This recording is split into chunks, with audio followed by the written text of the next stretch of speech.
Hello, hello, hello.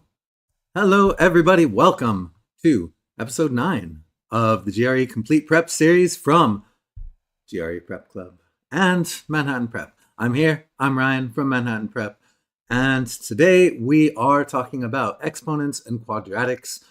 This is again 9th in a series of what I think are about 16 videos. If you're finding these useful, subscribe to GRE Prep Club's YouTube channel and you'll see them all.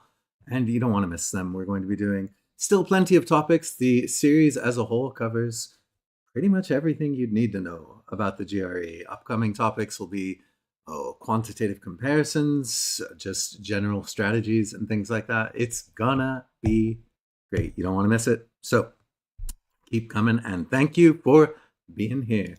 As always, any questions you have, anything you want to answer, those of you who are here, put it in the chat. Put it in the chat. It makes things way more fun. It makes things way more human. And without further ado, we are going to start exponents and quadratics. Find links to all the other episodes under the video.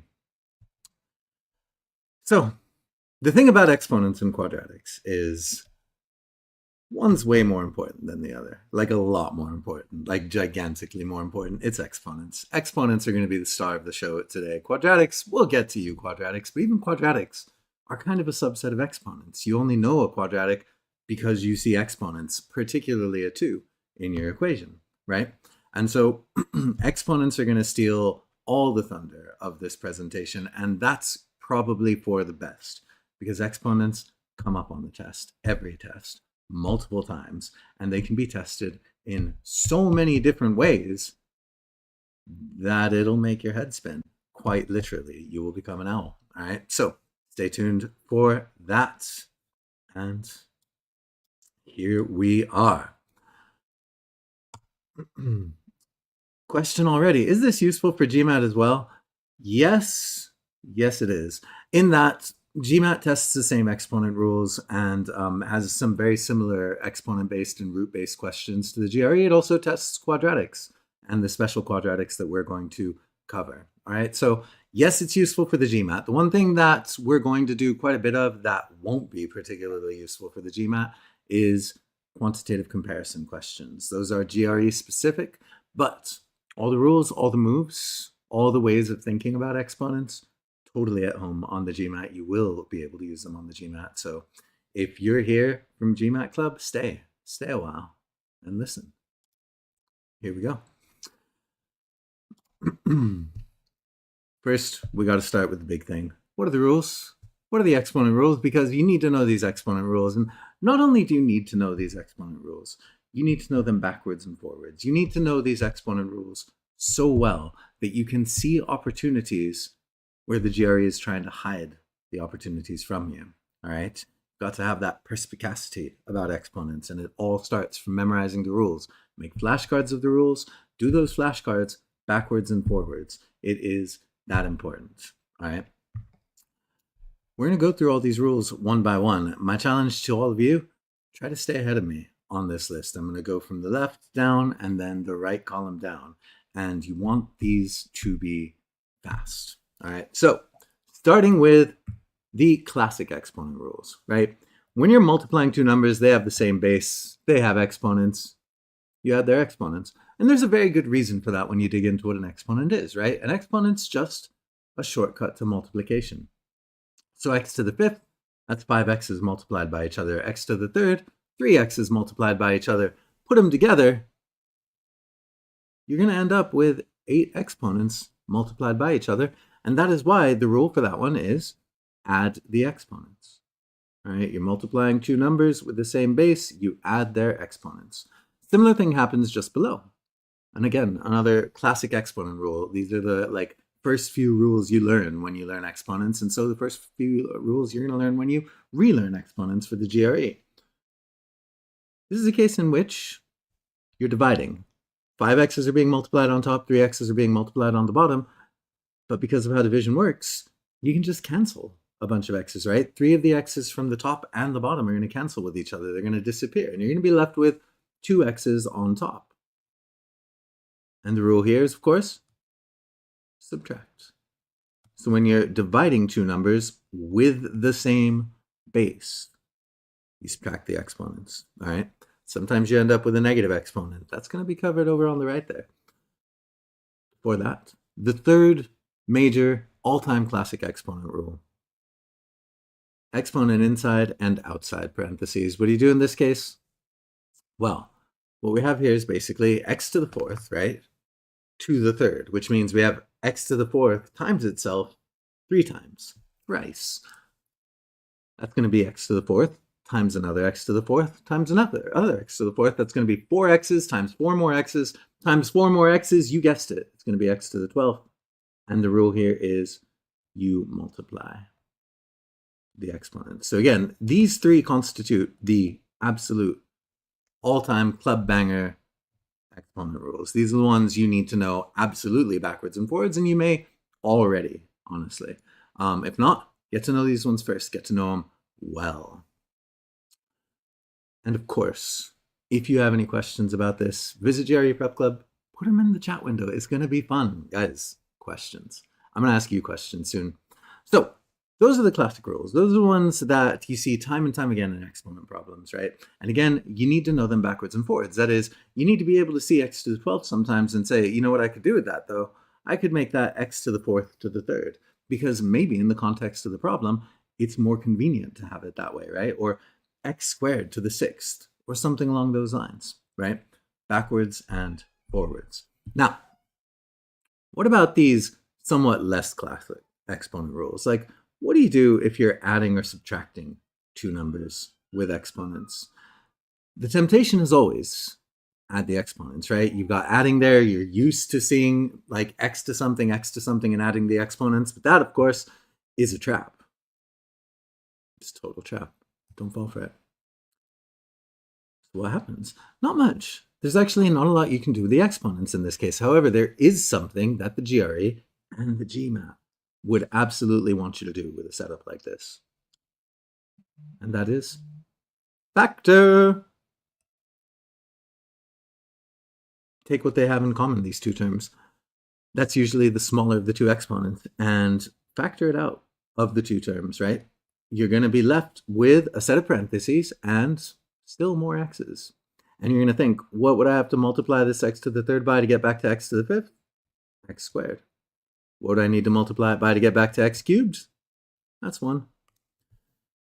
Notice that this isn't exactly an exponent rule per se. This is an exponent move. Again, you see a problem with same bases and pluses or minuses between them. Factoring is about your only move. But also note, it uses the exponent rules above, right?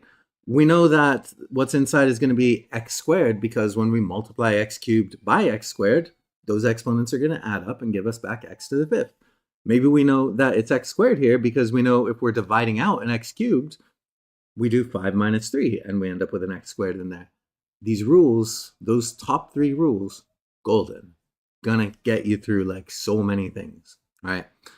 Now, on to the slightly stranger side. So, x to the 0 power, anything to the 0 power, is 1.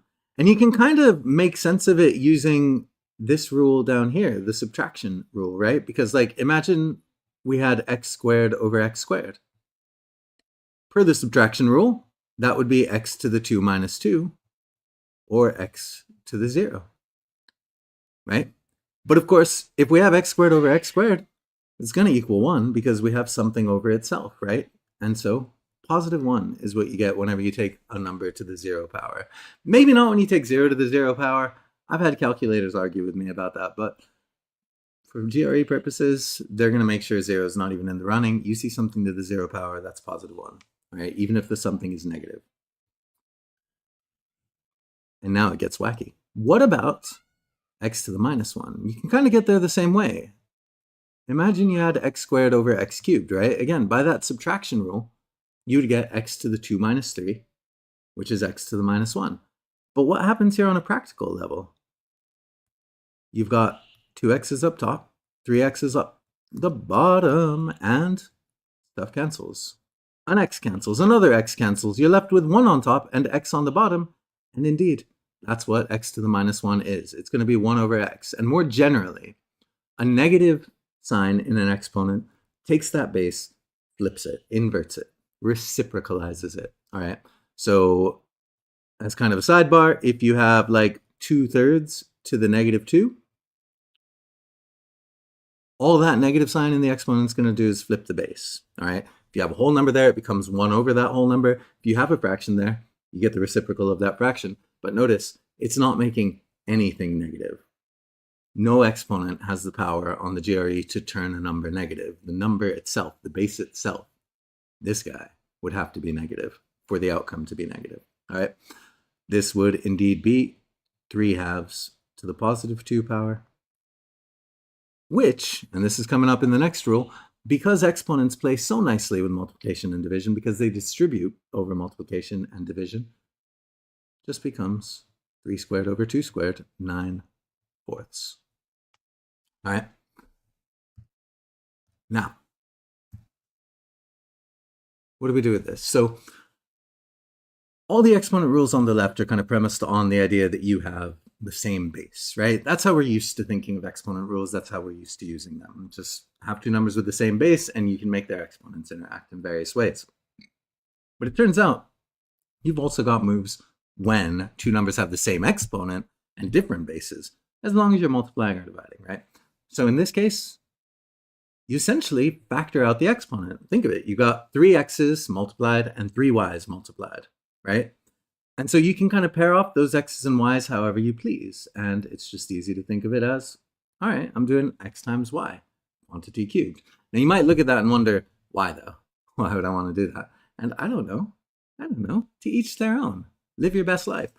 The truth is, though, it's going to be much, much more common that you'll go from the form on the right in green to the form on the left. Because again, you want to know most of these exponent rules backwards and forwards. The GRE loves to test them in reverse. All right, we're going to see this aplenty. Spoiler alert. All right, now we're getting toward the end of this list, though there's a surprise waiting at the bottom of the screen. Double spoiler alert. Square root of x. There's not much you can do with the square root of x as it stands right there, but there is an equivalency that's worth knowing, all right, because it informs a lot about how square roots and about how roots in general work. Square root of x is x to the 1/2 power. That is to say, roots are exponents. They're fractional exponents, all right? So to transition that a little bit more, the cube root of x, for instance, will be x to the 1/3 power. Oops, there we go, saved it. X to the 1/3 power. Fractional exponents are roots. Roots are fractional exponents. And that goes a long way to explaining why they behave the way they do with the things underneath them, right? Because you can take something like the square root of x to the 6th, and you can actually square root that. Turns out x to any even power is a perfect square. What's going to happen? Well, it helps there to know that the square root is 1/2 power, and that essentially a situation like that falls under Rule 3's purview over there. X to the 6th to the 1/2 is x to the 6 times 1/2 is x to the 3rd. All right, so roots and exponents are kind of like natural opponents, ops, frenemies. All right, they cancel each other out the way that multiplication and division cancel each other out, the way that addition and subtraction cancel each other out. They are counterparts. All right, roots are exponents, but they're exponents that eat up other exponents because they are indeed fractions. All right, which leaves us with x to the 3/4. Now, you will, of all the things we've seen on this screen, most rarely see something in that form. All right, but you can see something in that form. And so knowing how to decipher it is pretty important. And we kind of do. X to the 3/4 power. Turns out any denominator in a power is a root. Numerator in a power is the exponent itself, right? The power, the index, the order, whatever you call it, that's what it is, right? And so this thing's going to be equivalent to the 4th root of x cubed, or if it's more convenient, the 4th root of x cubed. All right. Fractional exponents, part power, part root. The top part's power, bottom part's root. And if they give them to you in this fraction form, you're probably going to get some bonus from converting them to the roots form. All right. Whew. That's really all the exponent rules. But now we're going to see how they get mixed up with everything basically on the test, starting with the aforementioned bottom of this slide. If you take x to an even power, whatever x is, your result's going to be greater than or equal to 0. Why? Because taking something to an even power means multiplying it by itself an even number of times, right? So, of course, if x is positive, you take it to whatever power, it's going to come out positive, right? If x is 0, you take it to whatever power, it's going to come out 0, or maybe 1. But if x is negative and you take it to an even power, well, that's going to be a bunch of pairs of negative numbers multiplying by each other. Each pair comes out positive, and so the result comes out positive, right? So x to any even power, 0 or greater. Most commonly, we see it as x squared, and it's important for GRE purposes, for quantitative comparison purposes especially, to think of x squared as positive, but to know that just because x squared is positive, it doesn't necessarily mean that x is, right? X squared is going to be positive, whatever x is, as long as it's not 0. Odd powers, on the other hand, odd powers conserve the sign of their base. So if you have a positive number to an odd power, you're going to get a positive result. If you have a negative number to an odd power, you're going to get a negative result. And that's because, think about taking, say, negative 2 to the 3rd, right? What happens there is a bunch of negative 2's multiply by each other.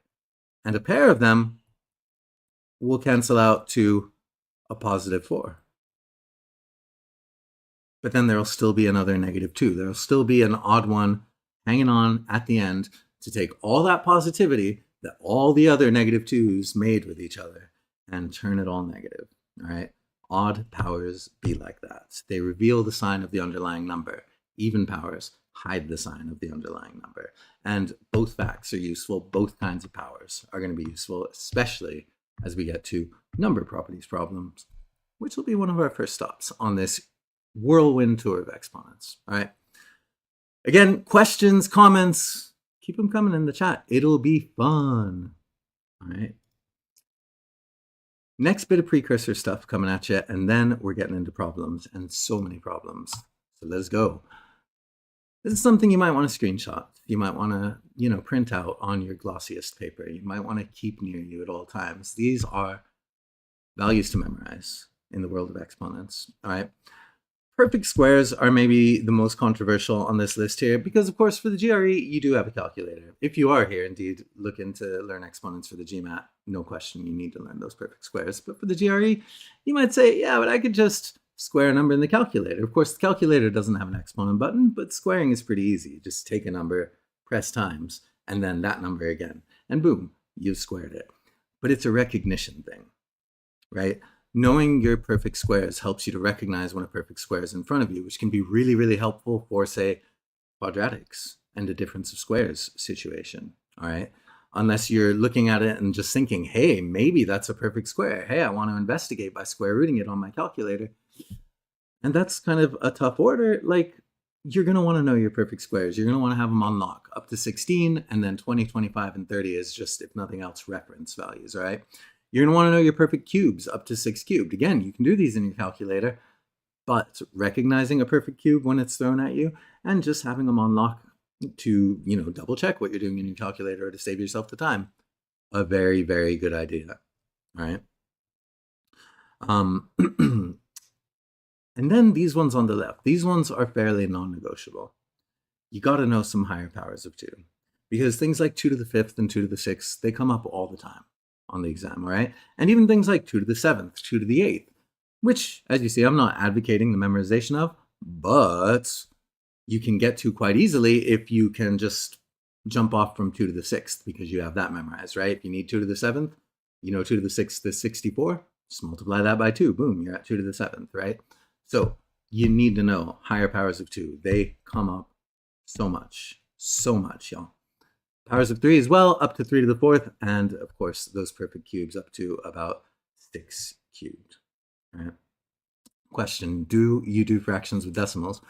Which is an interesting question. We're not doing a lot of fractions here today in this exact lesson, but in general, you can do fractions with decimals on the GRE and yeah, use the calculator.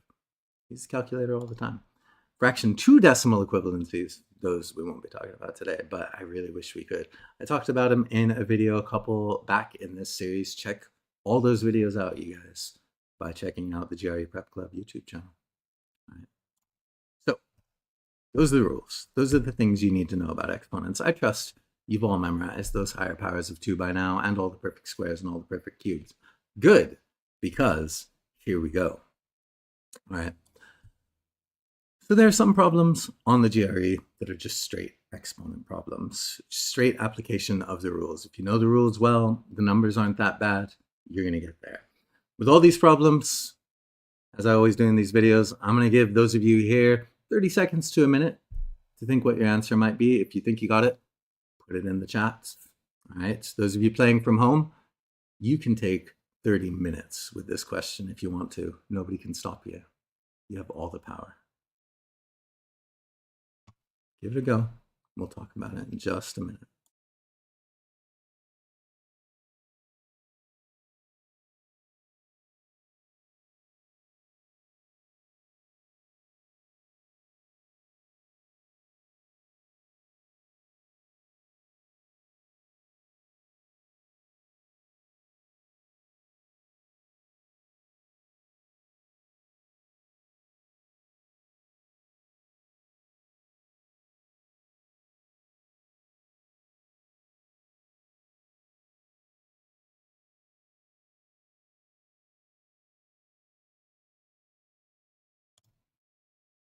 All right, now, when you have your exponent rules really down, when you have a calculator beside you perhaps, or you know your squares and cubes, that's about how fast you should be able to do this problem. Ashish knows what's up, says they're equal, and Ashish is right.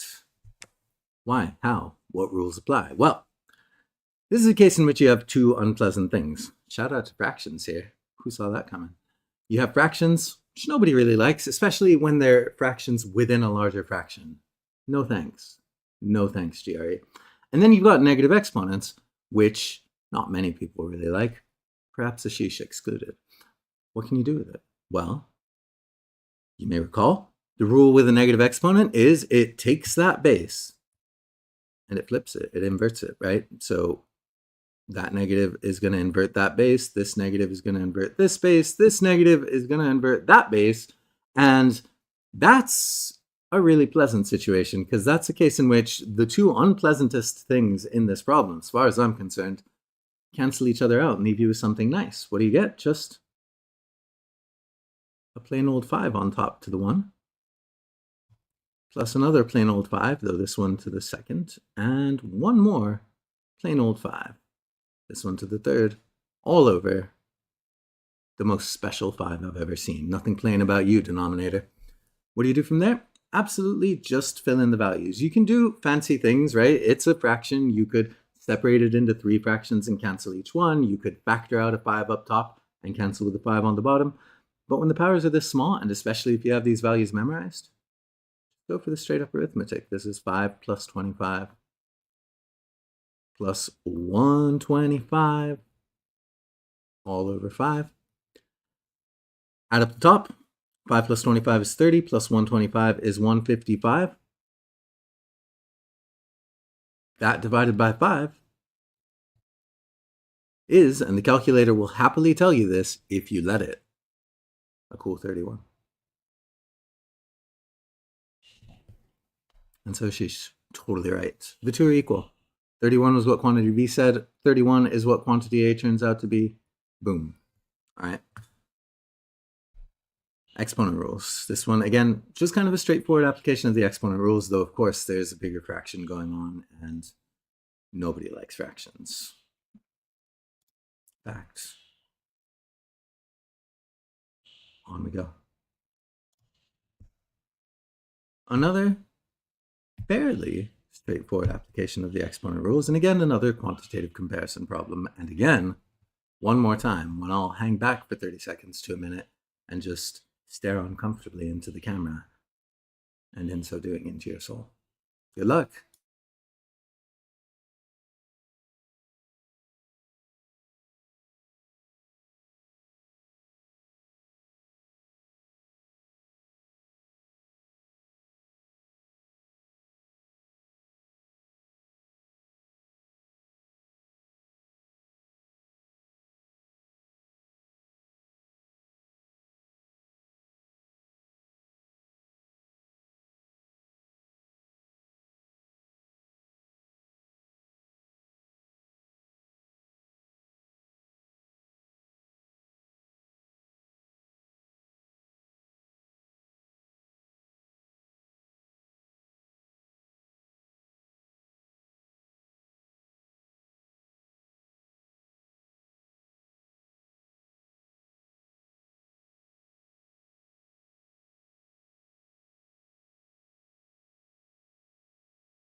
All right, all right. If there are any other answers to get out there, put them in the chat so that they can live on forever in the annals of YouTube.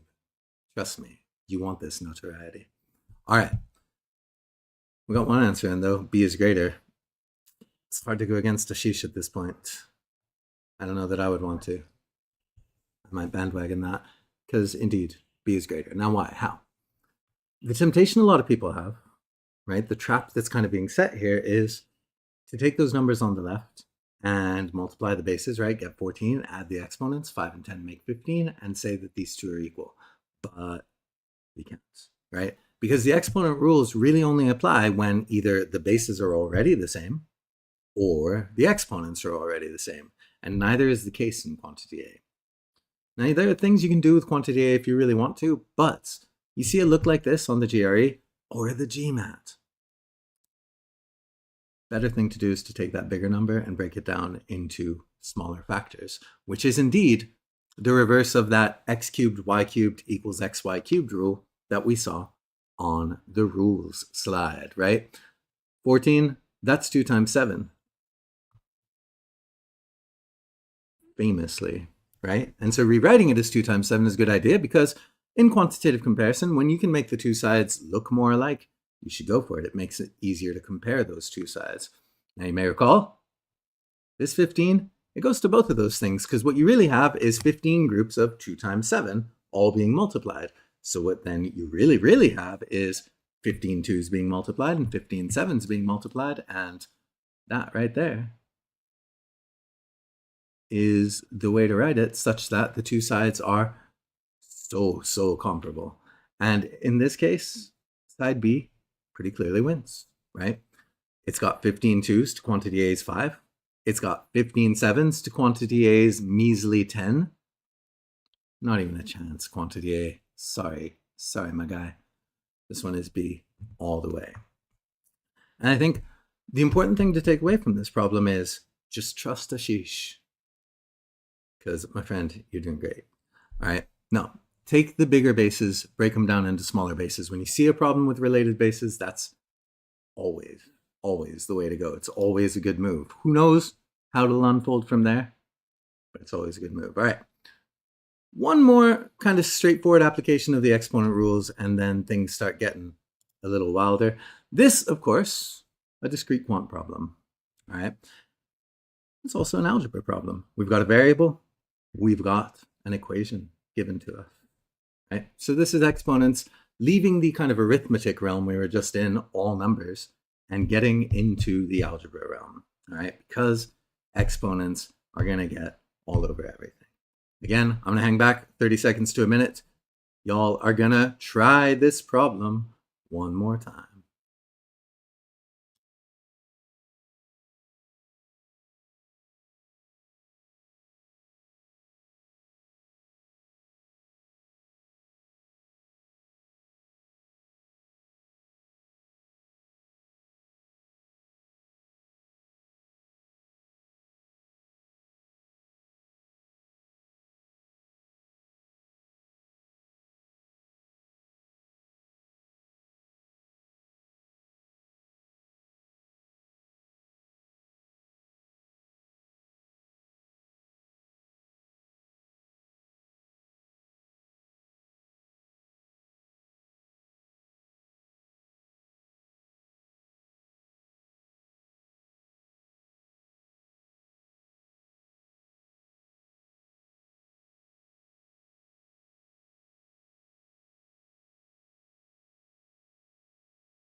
All right, let's go.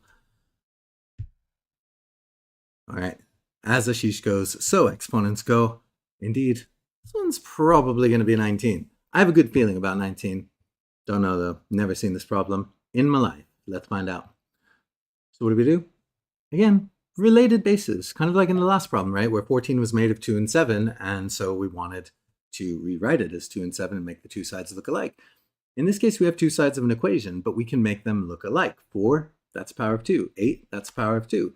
Here's a case in which knowing some powers of 2 is pretty beneficial, right? And what you got to do, of course, rewrite the 4 and the 8 as those powers of 2. And that's it. Your first step, just replace 4 with what it is as a power of 2. Keep that fifth outside. Replace 8 with what it is as a power of 2. Keep that 3 outside. And we do this because fundamentally this is an equation, right? We should be able to make these two sides look like each other because they're equal. They are the same thing, right? They're just in different forms. The very nature of algebra. And there's not much we're going to be able to do with 2 over there. Sure, you could try to rewrite 2 as a 4 or an 8. Pretty hard, though, with that exponent of x, not knowing what it is. And just generally, as we saw in the last problem, it's always a better move to take the bigger bases and rewrite them in terms of the smaller bases, all right? And you've got more moves you can make from there if you use that as your starting point.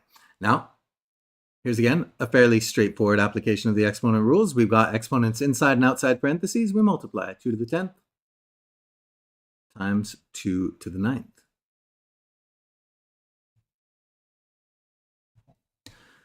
And because we are multiplying numbers now with the same base, they have exponents, 2 to the 10th into 2 to the 9th, we're going to add those exponents. Again, rule 1, we get 2 to the 19th. Now, the actual math behind why x is going to equal 19th involves logarithms, and you never need to know logarithms for the GRE or the GMAT. You make the two sides look alike, and of course you just reason that x equals 19. And all of that is to say, remember, especially if you're just new to the GRE doesn't get all that advanced in math. It doesn't even really get into Algebra 2 stuff, as we'd call it in the US. It just stays in Algebra 1 territory and then puts a lot of logic and reasoning on top of it, right? The challenge in a lot of these problems is just seeing from the beginning what path you can take through the problem, right? When in the beginning it's 4 and it's 8 and it's 2 to the x, right? Knowing how to handle your exponents, knowing what the test wants from you, right? Take big bases, make them smaller. All right. Now, let's get funky. Take a look at this problem. Give it a try. Again, 30 seconds to a minute. Obviously, the challenge is now to beat Ashish if you can. If anybody can, I don't know that it's possible. I don't even know that I could do it. But take 30 seconds to a minute, see if you can figure this one out. And you guys, plan first. Think about how this should go. What should be your first step? Where are you going to go from there? Think through the steps before executing on them. It'll save you time to do so, right?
All right. This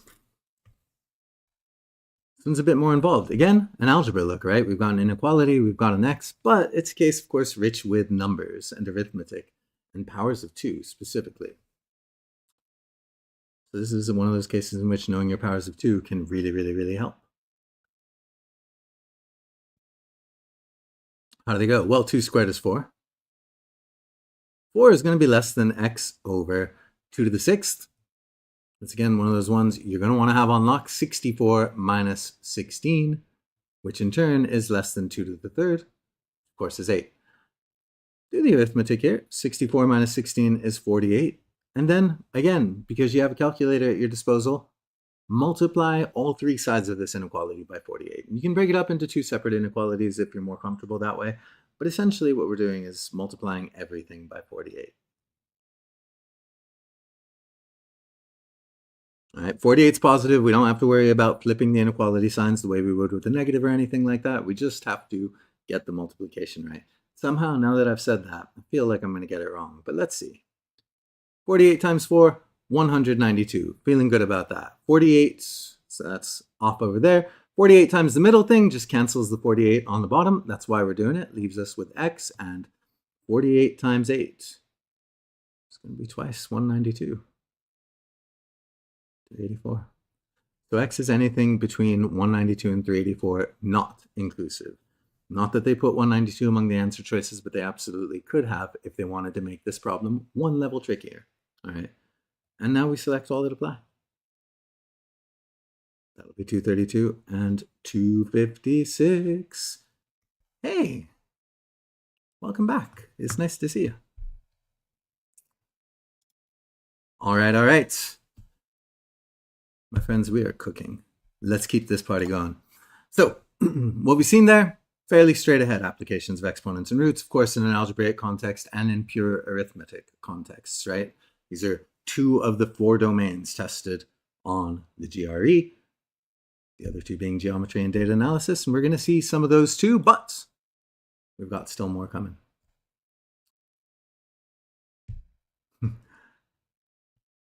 Mamuna, I believe there will be a probability and combinatorics class coming up, unless I'm like grossly mistaken. And if I am, my deepest apologies. But subscribe to the page, check back, because we are trying to cover just about everything in this GRE Complete Prep series, right? Absolutely. On to our next problem. Again, I'm going to hang back for 30 seconds. Y'all are going to think about this. We're going to come to a conclusion together. It's going to be satisfying.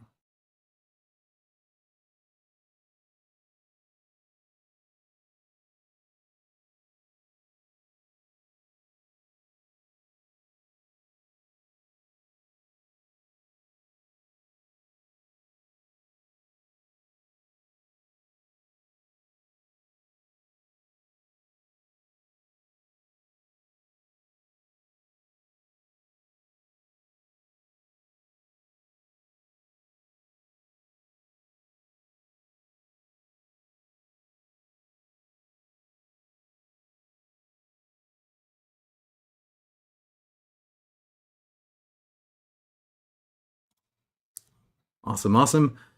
Y'all, when you participate, when you answer things, right or wrong, you save Christmas. Keep it coming. You're doing amazing stuff.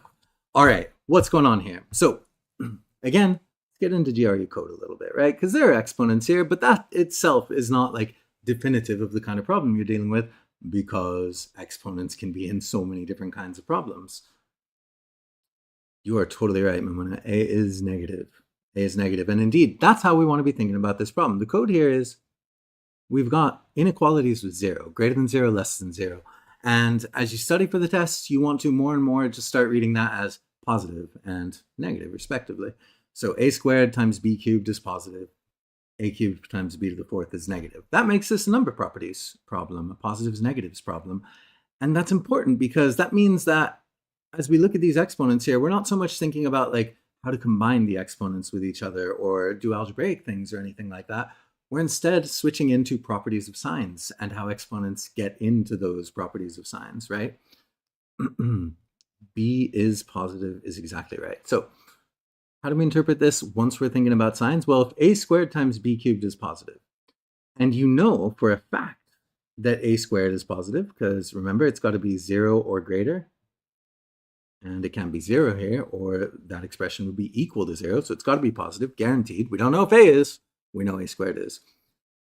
If a squared is positive and that thing times b cubed results in a positive, then b cubed also has to be positive. But b cubed has an odd exponent. And remember, odd exponents reveal the sign of the base, right? The underlying number. If b cubed is positive, so too is b. And indeed, quantity b, we know to now be a positive number. But what about a? Well, enter inequality 2. Now we've got a cubed times b to the 4th being negative. And while a squared and b squared get a lot of attention for being the positive things, remember, it's things to any even power that are going to turn out positive, right? So we know b to the 4th is positive, and of course, we've already established that b itself is positive anyway. So we know what's up. B to the 4th, absolutely positive in every single way, but if a cubed times that positive number results in a negative, well, that's only going to happen if a cubed is itself negative. And if a cubed is negative, a is negative, and if a is negative, b's a winner. And that's really it. That's all there is to it, all right? So exponents getting involved with rules of signs. Number properties. This list is gonna grow. All right, we saw some algebra problems before. I need you all to get ready, again, in your hearts, for what's about to happen here.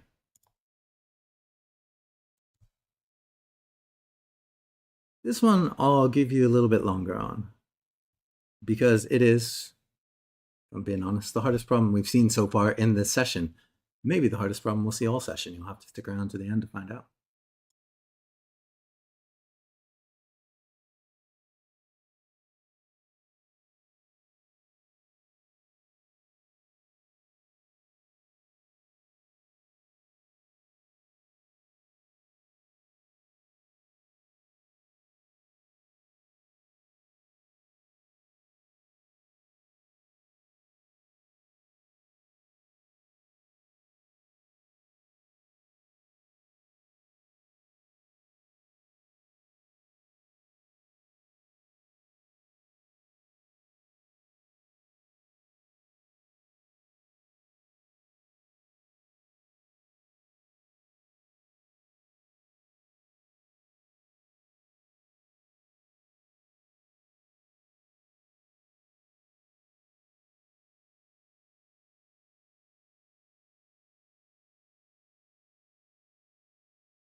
All right, this one stirring up some controversy. And Ashish, to your comment, 2 responses. 1, the fact that you've never seen QC before, but you're knocking it out of the park with these questions, impressive. You're already impressive. It's like double impressive. 2, you've actually hit the nail on the head. A lot of times when people are on the fence between GMAT and GRE, we kind of talk about the comparison between the two. And I tend to say quantitative comparison is the closest thing the GRE has to data sufficiency, except for very occasionally it has an actual sufficiency problem on it. Not quite structured like data sufficiency, but a lot like it. And indeed, you guys, quantitative comparison has the most data sufficiency vibe of anything on the GRE, for those of you who have come from the GMAT or who are familiar with it. And that's because of the answer D, because of the it cannot be determined answer, right? It cannot be determined in quantitative comparison is roughly the same thing as not sufficient in data sufficiency. All right, so what do we do with this problem? Okay, this one's going to be a lot. Buckle up, all right? You see, I had to make space for what's about to happen here. So what do? Well, the first thing we do with an exponent problem with this look being we've got different terms, right? Things being added or subtracted to or from each other with the same basis, you factor. factor stuff out. All right, that shouldn't be a huge surprise. We're going to be left with x cubed minus x minus 1 over here. And if we factor out the 8 over there, we're going to be left with x squared plus x plus 1. All right, so not a huge surprise simply because we've talked about this before. When we had x to the 5th plus x to the 3rd, factoring is the move, right? So this is that again. Now, here's what may be surprising though, and is one of the best features of quantitative comparison. You can actually do algebra across the sides, across the quantities in quantitative comparison. That is to say, you can kind of do the same thing to both sides. And you have to live by inequality rules because you don't know if A is greater or if B is greater or if they're equal. Inequality rules are more algebraically restricted, right? You can add or subtract anything you want to both sides of an inequality, but what you have to be careful about is multiplying or dividing both sides of an inequality by a negative number. All right. But if you know that you're doing it by a positive number, then you can totally multiply or divide both sides by something, and you should. On quantitative comparison, and again, there's a whole lesson on this coming a couple episodes down in the series. In quantitative comparisons, you want algebra and logic to be your first stopping point. All right. You only want to be testing cases like trying different numbers for x in quantitative comparison as your last stop or as your last resort because you can't really figure out what to do algebraically or logically, and that'll be the case sometimes. Right now, what does all that mean? It means that we can divide both sides by x to the 8th. Why? Well, we don't know if x itself is positive. We know its absolute value is greater than 1, but that means x could be like 5 or negative 5. We don't know. But we do know that x to the 8th is positive because it's got that even power. So again, even though this is not a number properties problem per se, this whole even exponent, odd exponent has a role to play, right? It's very important in terms of making algebraic moves on quantitative comparisons to know which expressions are going to be positive. X to the 8th is such an expression, and then you've got a much easier quantitative comparison in front of you, right? Because look, in its original form with x to the 11th and x to the 9th and x to the 8th, it wasn't going to be practical to test any numbers at all. You're not going to take a number and take it to the 11th power. In the GRE calculator, you're going to be multiplying forever. There is no exponent button, I will remind you.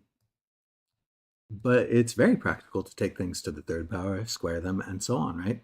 Not only that, you can also move some stuff over. If you add x and 1 to both sides, and so cancel it over on the left, you can really consolidate some terms here. All right, you're left with x cubed over here. You're left with x squared plus 2x plus 2.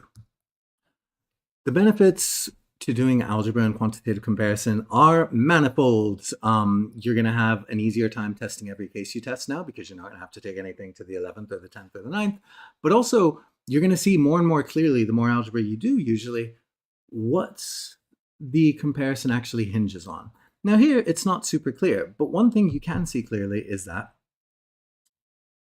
quantity A has one advantage. It has a cube, right? It has the biggest power in this quantitative comparison. Quantity B, though, has a square, which keeps things positive, and a plus 2x and a plus 2. So either side could win this, which means you start suspecting that D might be the answer, that this relationship could go either way. But you never really know that the answer is D until you test values, or at least think about values in your mind, right? Your first value, no big deal. You can make it whatever you want as long as you follow the rule. Absolute value of x has to be greater than 1, so I'd usually pick something like 2 before I get weirder with the values, right? Pick a positive integer. What happens? Well, x cubed comes out to 8. Not too shabby quantity A, but x squared plus 2x plus 2 comes out to 10. And so quantity B wins this round, right? And that eliminates some answers for you. At that point, A and C are gone, right? Quantity B came out bigger. And so the open question now, because we've only tested one case, is does quantity B keep coming out bigger? Or can you get a different relationship between the two sides by testing a different value, right? Is the answer going to be B or is the answer going to be D? Your first value is a pretty free pick, right? Pick any value that works for x. Your second value, though, should be kind of responsive to what happened on your first pick. We made quantity B come out bigger when we picked x equals 2. So the question now is there any kind of number we could pick for x that's going to play to quantity A's advantage, that might contribute to making quantity A come out bigger. And think again about what quantity A's advantage is. Being cubed. So negative numbers aren't going to be great for x here. Those will be really to quantity A's disadvantage. But larger positive numbers could absolutely be the thing. And you don't want to test a number so large that it's impossible to do, but this is where it's nice if you have some cubes memorized, or you do 10, which is fairly easy to cube anyway, right? 10 cubed is just 1 with 3 zeros, aka 1,000. 10 squared plus 2 times 10 plus 2, 122. And in this case, quantity A has 1, and so your answer overall is D in this problem, right? This is how D comes up in quantitative comparison. It's never going to be D when everything in your QC problem is just numbers, like with that 1/5 to the -1, -2, -3 problem we did, or the 14 to the 15th problem we did. For those ones, it's got to be A, B, or C. But once there are variables in your quantitative comparison, D is very much a possibility. It's not assured. You can get any answer, but it's a possibility, and it's something you have to test for before you really sign off on one side winning or the other side winning. All right. All right. I see your question, Ashish, and the truth is, like, go to GMAT Club's forum and just keep practicing exponent and roots problems at higher and higher levels. Like, there's nothing for it but experience, and this is true for anybody studying for anything, you guys. You want to get better at a topic, start at the lower levels in that topic, work your way up to the higher levels, but keep track of your takeaways as you go. Like, when you get a problem wrong, that's a gift, because that's a chance to learn something that you need to do differently for future problems. And then one of the hardest things about studying well is seeking out like very similar problems to one you got wrong so that you can use your takeaway and get better at it. But again, with the like tons of problems available on GMAT Club and GRE Prep Club, you'll be able to, with a little bit of searching, find similar enough problems that you can really consolidate your takeaways. Really no roots though. Roots are, I think, at the higher levels going to come up a lot, right? Okay. That's algebra. Let's get into some more. Guys, you know the drill. I hang back for 30 seconds. You try to do some math. I try to see through you. Let's go.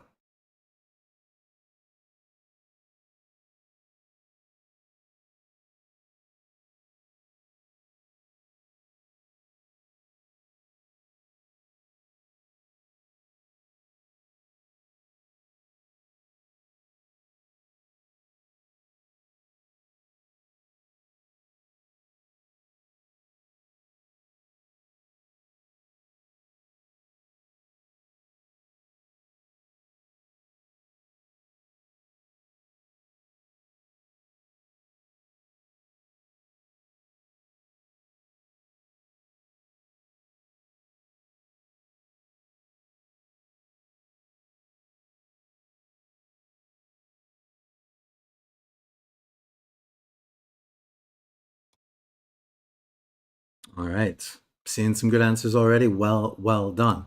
So what is this? This is a problem that, strictly speaking, doesn't have a purely algebraic solution as it's written, right? Because we've got one equation, we've got two variables.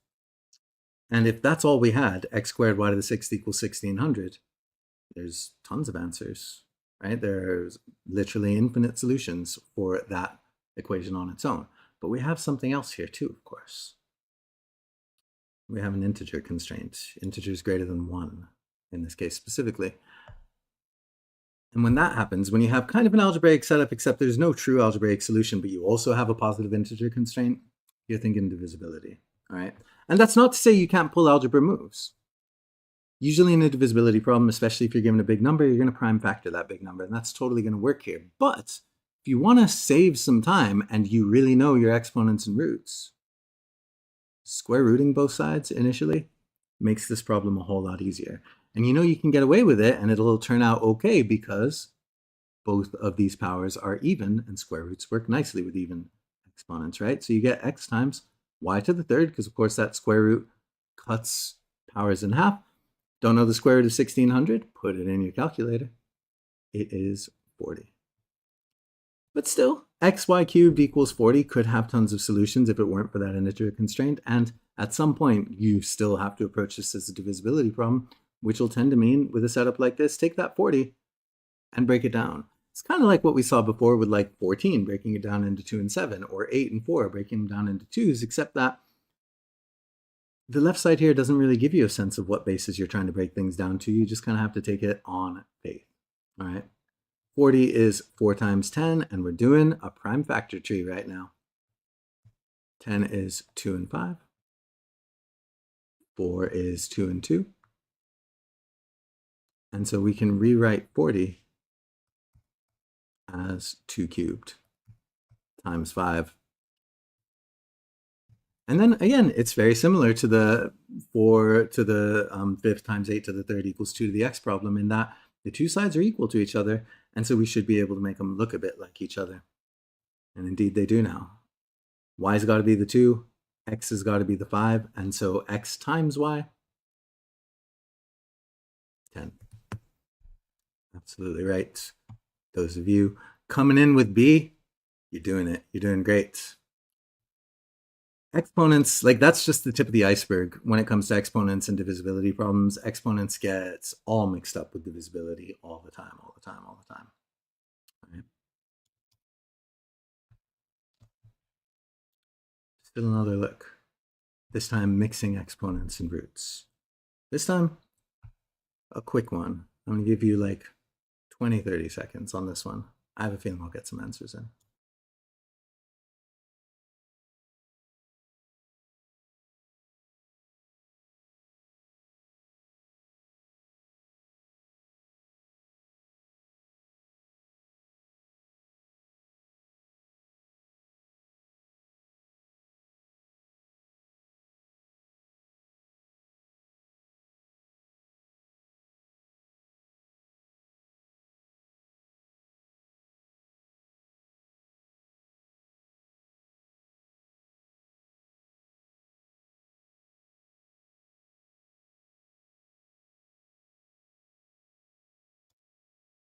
Go ahead. Always a hero, Shrikant. Well done. Yes. Yeah, that's exactly right. So this is part of the series of know your exponents and roots rules so well, know their interactions so well that you can create opportunities where they're trying to hide those opportunities from you.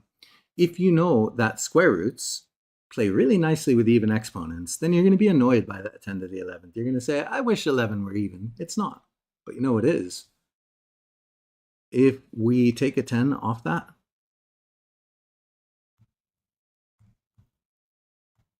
and leave the other 10 10s over there, and if you know your roots rules, well, you know that you can break this up into separate roots, then we're going to be just fine. That'll be 6.3 times 10 in the first root, and the square root of 10 to the 10th in the next root, and that right there is 10 to the 5th, because of course roots cut even exponents in half. They cut all exponents in half, but it gets ugly when those exponents are odd. So carve out a square from whatever odd exponent you have. Now, what about over here? We've got 6.3 times 10. That is the square root of 63, which is not a nice square root. You can put it in your calculator. You'll get 7 point something. But the words closest to in a problem always indicate that you're going to have to round or approximate in some way. Go to the words approximate or approximately, and those round answer choices kind of implied as well, right? Square root of 63, again, one more reason why it's nice to know your perfect squares up to a certain point so that you can see that opportunity and say, you know what, that's pretty close to the square root of 64. I'll call that 8. But again, your calculator will take care of that for you. 8 times 10 to the 5th, a power of 10 just takes the decimal point of its accompanying number and moves it however many spaces the power is. It's positive 5, so it's going to move that 5 spaces to the right, and that means we're going to have 3, 4, 5 space to add 5 zeros to that 8. And indeed, B is the one, which seems to be the case a lot. All right, when in doubt, just pick B. All right, we're getting kind of close to the end with exponents. We still got to talk about quadratics a little bit, so stay tuned for that. This one, I'll hang back for 10 seconds. If you're watching on this later, pause it and try it. But I think we'll just go through this one together in the interest of time and in the interest of getting to quadratics.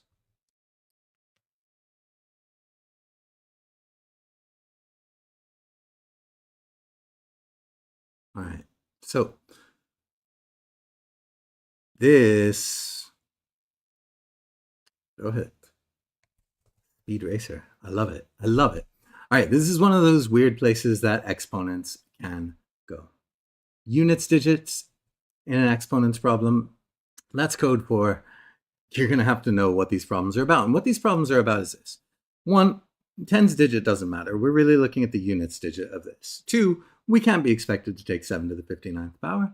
It would take forever. The GRE's calculator won't have enough digits for it. That's not the point. What you need to know for these problems is that when you take numbers to higher and higher powers, their units digits are going to cycle. They'll have a cycle length of 1, that is, you'll always get the same units digits, or 2, that is, the units digit will alternate between two things. Think 4, 16, 64, 256, or it'll be a cycle of 4. And how do you know? Either you have it memorized and there's no real reason to, or you just figure it out on the spot using the calculator. 7 happens to have a cycle of 4 digits. 7 to the first is 7, 7 squared, 49 with a units digit of 9. 7 cubed is 343. Units digit of 3. And 7 to the 4th is, nobody knows. Impossible to say, honestly. No, I want to say it's like 2401. One thing I'll say for sure, it has a units digit of 1. But then what happens? You take 7 to the 5th, right? It's going to be 2401 times 7. The units digit is just going to come from that 1 times 7 bit. And so the cycle is going to start again. 7 to the 5th will end in a 1. 7 to the 6th will end in a, sorry, not a 1, a 7. 7 to the 6th will end in a 9, and so on, because it is indeed a cycle. I want to say the answer is 3 too. I want to say the answer is 3 as well, because it is. It totally is. So how do we get up to the 59th power? Well, the trick is, if this cycle is repeating every 4 powers, our leaping off point to get to the 59th power is going to be the nearest multiple of 4. All right? Nearest multiple of 4 is 56.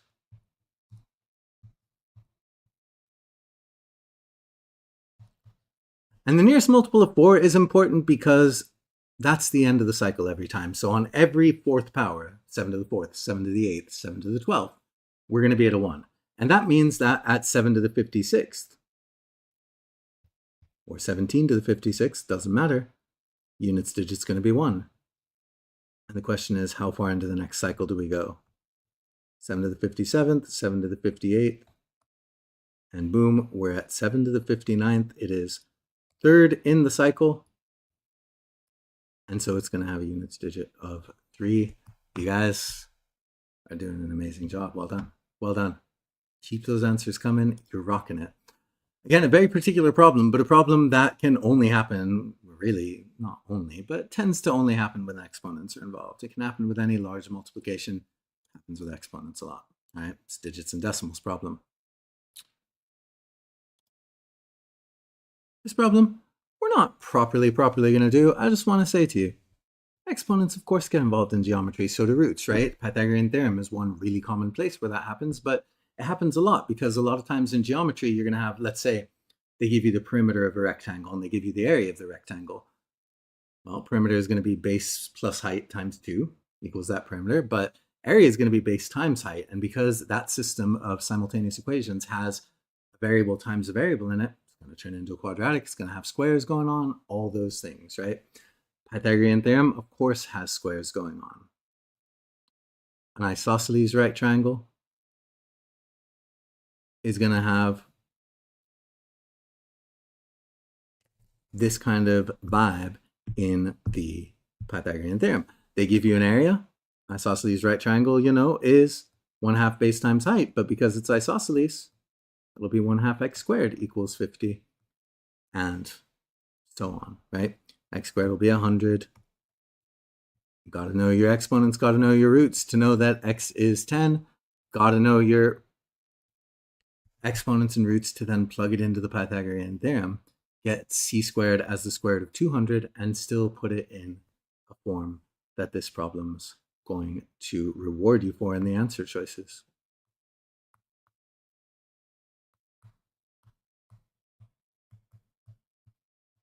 Square root both sides. How do we do square root of 200? You can do it in your calculator, and you know it's going to be bigger than 10, so you probably want to pick the only answer there that's bigger than 10. Pro tip, like don't do math you don't have to do when you've got answer choices. But this also kind of falls under the 6.3 times 10 to the 11th sort of thing. That is, peel off a perfect square from that, and you can then square root that thing out.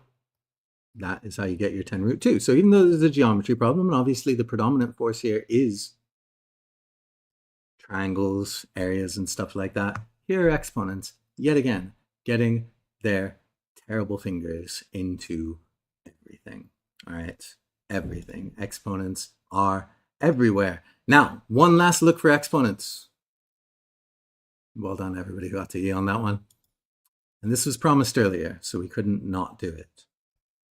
Probability. Again, should be a session on probability and combinatorics coming down the line. We've got probability right here. And because y'all are so engaged and trying so hard, I am going to hang back for 30 seconds on this one and let you try it before we discuss. And then finally, we're going to get into some quadratics real quick.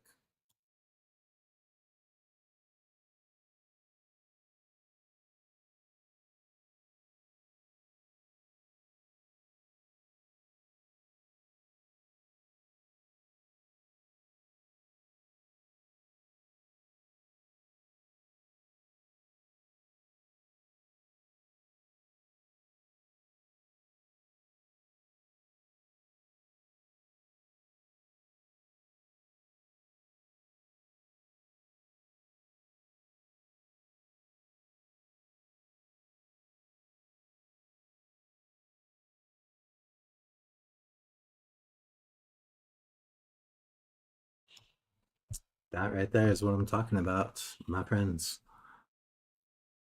Probability that it'll rain on at least one of the days. When at least shows up in a probability problem, it's usually going to be easier to find the alternative, right? So experiencing rain on at least one of the days out of 7 means it could be just one day, or 2 of the days, or 3 of the days, or 4 of the days, or 5 of the days, or 6 of the days, or all 7 of the days. And if you know your probabilities, you know that all those ors mean you've got to add up a bunch of different probabilities, and nobody wants that. And so in at least problems, or at most problems, but at least problems are much more common, it's usually going to be easier to do the 1 minus trick. That is to say, find 1 minus the probability of no rain next week. But what's the probability of no rain? Well, it would have to not rain on the first day, and the second day, and the third day, and the fourth day, and the fifth day, and there's a 1/2 chance of that happening every single time.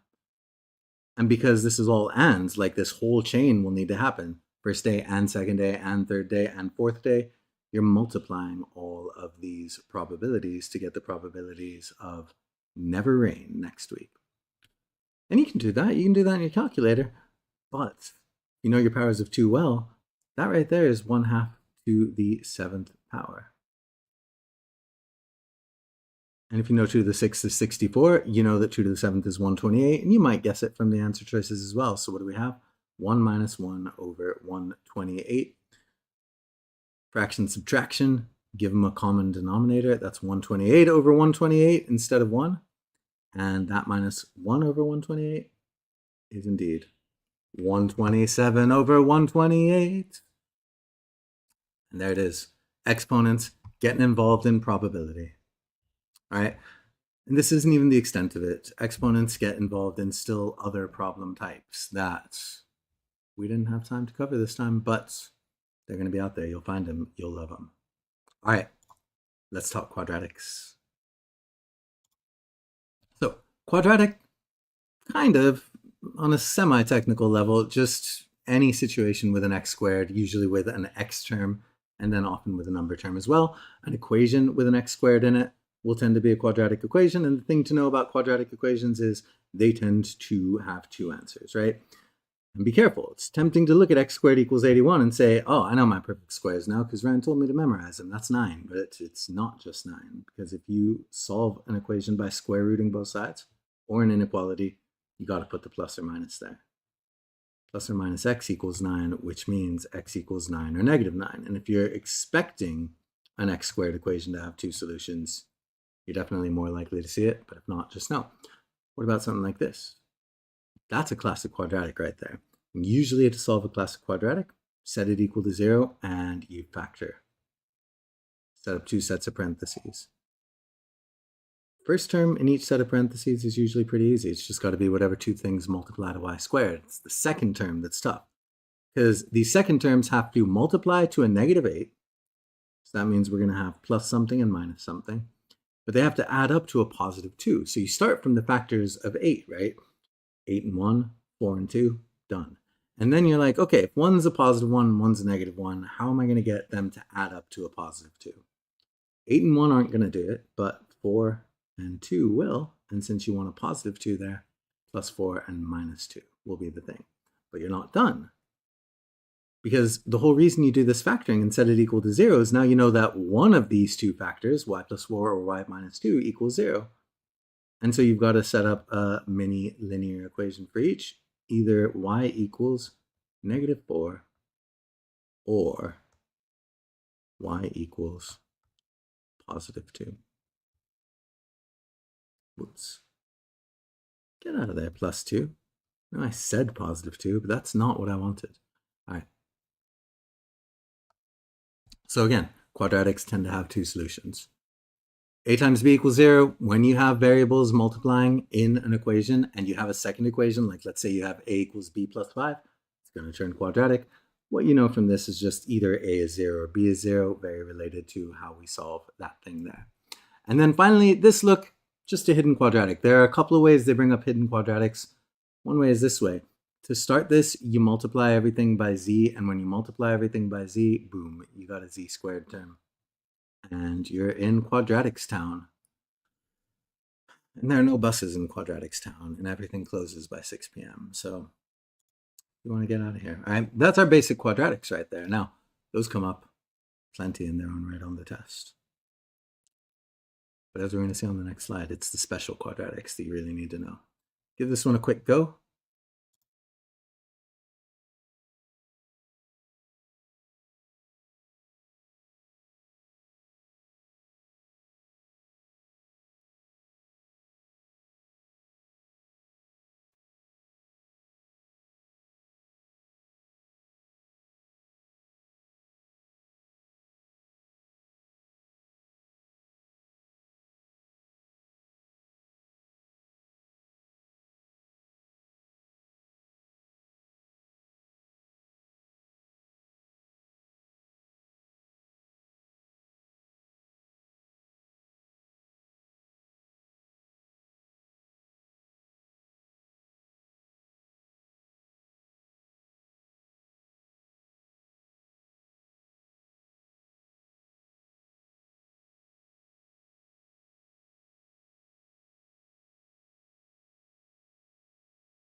Let's go. All right, we got one answer out there of A. I've learned to trust Mr. Varma in these things, so I have a feeling it'll probably be A. But what do? We solve each one as a quadratic. That means first step is set it all equal to 0, right? You see that you have an x squared, you see that you have an x term. Set it all equal to 0. And then, of course, factor out. First term in each set of brackets, easy, x and x. Second term needs to multiply to a positive 8, but add up to a negative 6. The fact that it's multiplying to a positive means the two things need to have the same sign. The fact that it's adding up to a negative means those signs need to be negative, all right? This is the thought process you go through with factoring quadratics, all right? You need to multiply to a positive 8, add up to a negative 6. What are the signs? Then what are the factors of 8 that'll get me there? All right, so same sign. Again, factors of 8 are 1 and 8 and 4 and 2, and 1 and 8 aren't going to give you a 6, but 4 and 2 definitely will. And setting each one equal to 0, you will get x equals positive 4 or x equals positive 2, right? So you don't know which one, but you know it's going to be 4 or 2 over here. What about y, though? I mean, really, when you think about it, what about y? Everybody knows y is just a worse x. Either way, still a quadratic. You're still going to want to set it equal to 0. And because it's usually a good idea to keep your square term positive, you'd probably move everything over to the right side, right? So we're going to get 0 equals y squared. Minus 5y becomes a plus 5y. Positive 6 becomes a minus 6. And it's factor time. 0 then equals, it's going to be y. And y again. Our two numbers are multiplying to a negative 6, so it's going to be a positive and a negative this time. And they're adding up to a positive 5. So factors of 6 are 6 and 1, 3 and 2. And 3 and 2 seem tempting because 3 and 2 add up to 5. But remember, in this case, one's got to be positive and one's got to be negative. And so really, positive 5 is going to be kind of the difference between these two numbers. Indeed, it's got to be a plus 6 and a minus 1. All right. Multiply it all out, right? You can always FOIL back out your quadratic. This is what you often have to do if it's presented to you in factored form, not always. And you can see that indeed it does come out to the right stuff. Okay, so we're able to solve for y. Y is either going to be negative 6 or 1. It almost looks like I had no planning about where I was going to take this scratch work. Of course, that couldn't be farther from the truth. So y is a negative 6 or a 1. Now, again, we don't know which one y actually is. It could be either of those things. But the thing is, at that point, it doesn't matter because even in y's best case scenario, it's still going to lose to x's worst case scenario, right? X's minimum value beats y's maximum value. Whether x is 4 or 2, whether y is negative 6 or positive 1, x wins. See why? Everybody says it. You're just a worse x. Get out of here. Right. Classic quadratic case right there. And watch out for those ones as well, because again, you don't know which of those values x is. It could be either one of them at any given time. And so sometimes this sort of setup will turn into a d depending on what the values of y come out to. And now, our last topic, special quadratics. If you've made it this far, you're a trooper. You're an absolute trooper. Keep on trooping. So, special quadratics. There are 3. And the first 2 are basically the same as one another. All right, a plus b squared. What doesn't happen, because exponents and roots don't work that well with pluses and minuses, what doesn't happen is you distribute the square. What does happen is you do it as a plus b times a plus b. And then, again, you have to FOIL it out. A times a times b. B times a, b times b. You get a squared, you get ab, you get another ab, you get a b squared, and those two ab's add up to a 2ab, right? Now, you can't always FOIL it out, so do you need to memorize it? The answer is yes. Just memorize your special quadratics. When quadratics come up, about half the time it's going to be special quadratics, and it's the sort of thing that not only saves you time to have memorized, but again, opens your mind to opportunities, right? Because if you're just looking at a quadratic and you don't recognize it's a special quadratic, then your mind's going to be hyper-focused on what do I do with that thing? Whereas if you do recognize it's a special quadratic, you've got a first step built in. You get to bypass all that time wondering, what should I do with this ugly thing? And you're going to be ready for the next step. And usually the next step is going to be considerably easier if you've noticed that the GRE is giving you a special quadratic. That's just the truth of it.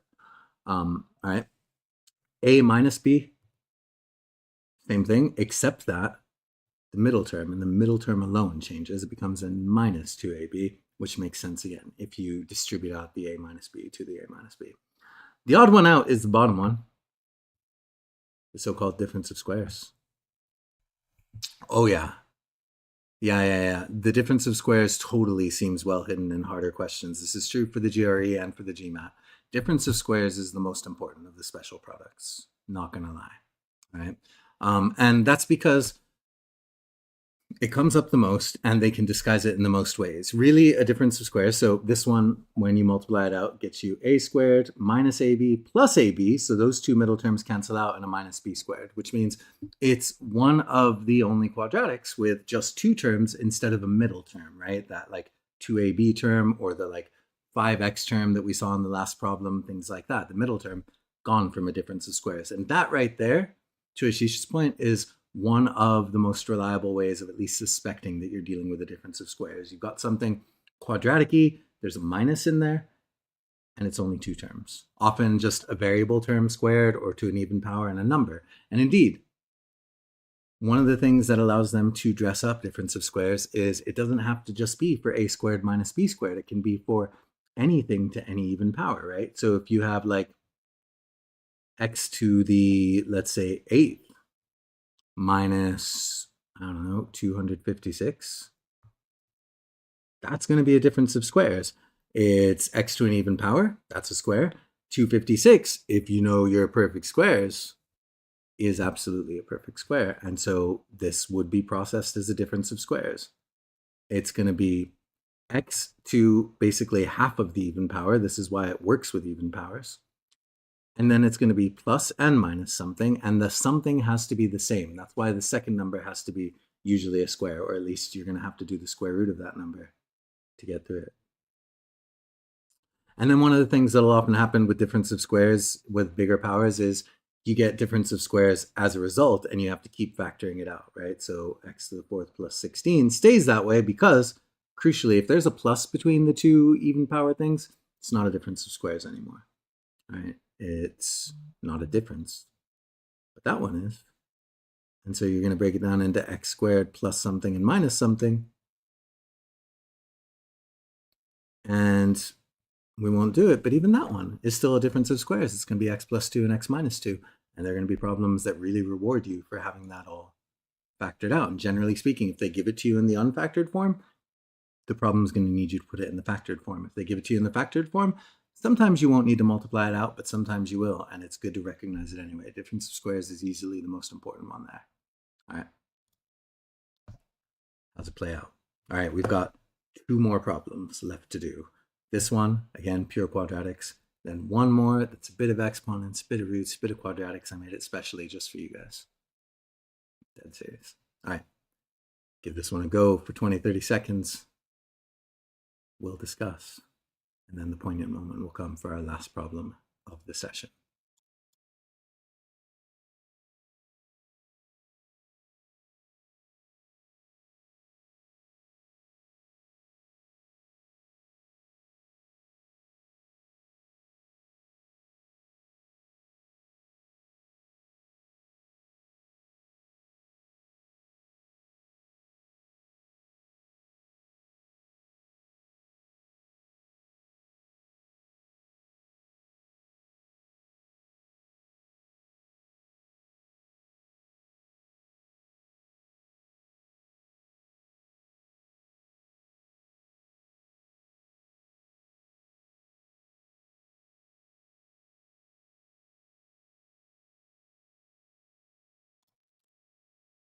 When the answer choices start migrating, you know something epic is about to happen.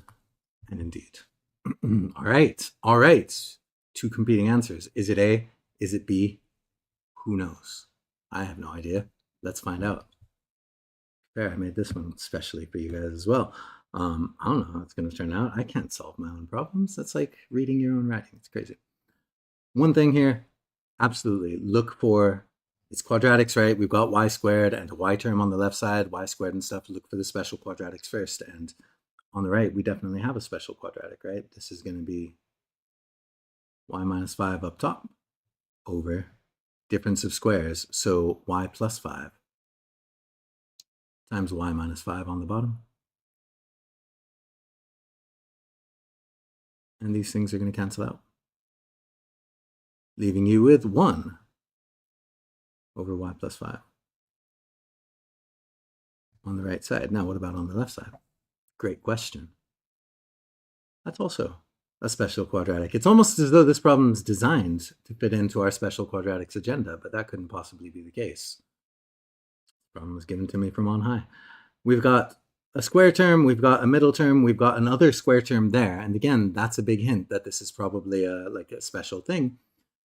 And indeed, if you do it out, what you get is y plus 5 squared, right? 25 is 5 squared, y squared is y squared, and 10y rather is 2 times 5 times y. 2 times the first thing times the second thing. So that right there is the square of a sum. And now we've got two very similar looking sides, right? 1 over y plus 5 squared and 1 over y plus 5. And we can probably stop there with algebra as long as we're ready to reason out what this y is less than negative 5 means. All right, remember, the more algebra you do, the simpler it gets to see what the issue is. If you're not sure, you can do more algebra because there are obviously some like terms on both sides, but be careful. Your inclination algebraically might be to multiply both sides by y plus 5 and cancel out one of those y plus 5s, but you can't. Because if y is less than negative 5, y plus 5 is also itself negative. All right. Therein lies the way to get to an answer from this. 1 over that negative number squared is going to be positive on the left. 1 over that negative number, going to be negative on the right. A is going to win. But if you want to do more algebra, the safe move here, multiply both sides by y plus 5 squared. Because while y plus 5 is going to be negative, y plus 5 squared is going to be positive. And so you can get away with that. All right. More on this in the quantitative comparisons lesson that we are going to do later in this series. Come to that one. It's going to be good. We get 1 on the left, and on the right, we're left with y plus 5. You can do more algebra from there if you want to. Send the 5 over to the 1. It'll be negative 4 versus y. But at a certain point, the simpler you get it algebraically, the simpler it's going to be to see which side wins. If y is less than negative 5, y plus 5 again ends up negative. 1's going to win. All right, so quantity A wins this one. But shout out to algebraic simplification, which is a lot easier to accomplish in a timely fashion here if you recognize your special quadratics, all right? And I've seen like quite a few problems on actual GREs that are basically like this. All right. With that, you guys, we come to our very last problem. Get ready. Get ready. This is the moment of truth. All right. One last problem to tie them all together. Looks like this. It's with a heavy heart that I give you your last 30 seconds to try to work through this. We'll discuss. I'll send you on your way and I'll see you around. But not yet. Give it a go.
All right, let's talk about it.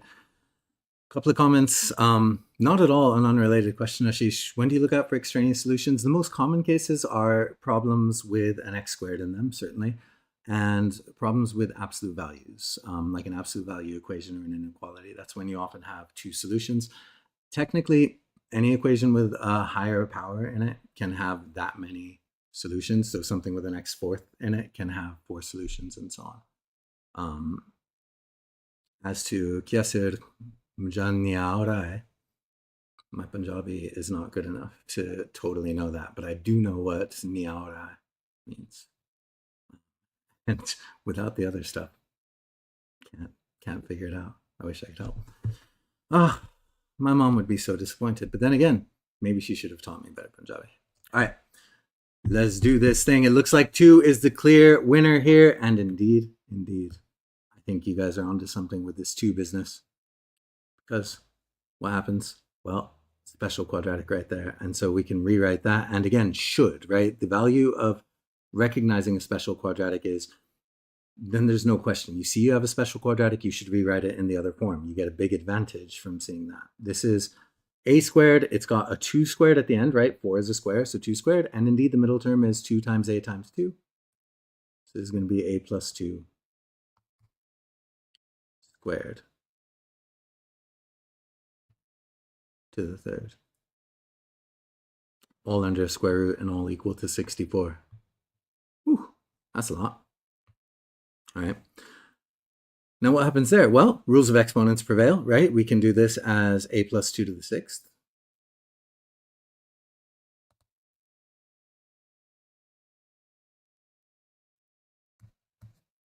And now the square root has an even power to deal with, right? Square root's a 1/2 power. Take it of the 6th power of something. You're going to end up with a plus 2 to the third.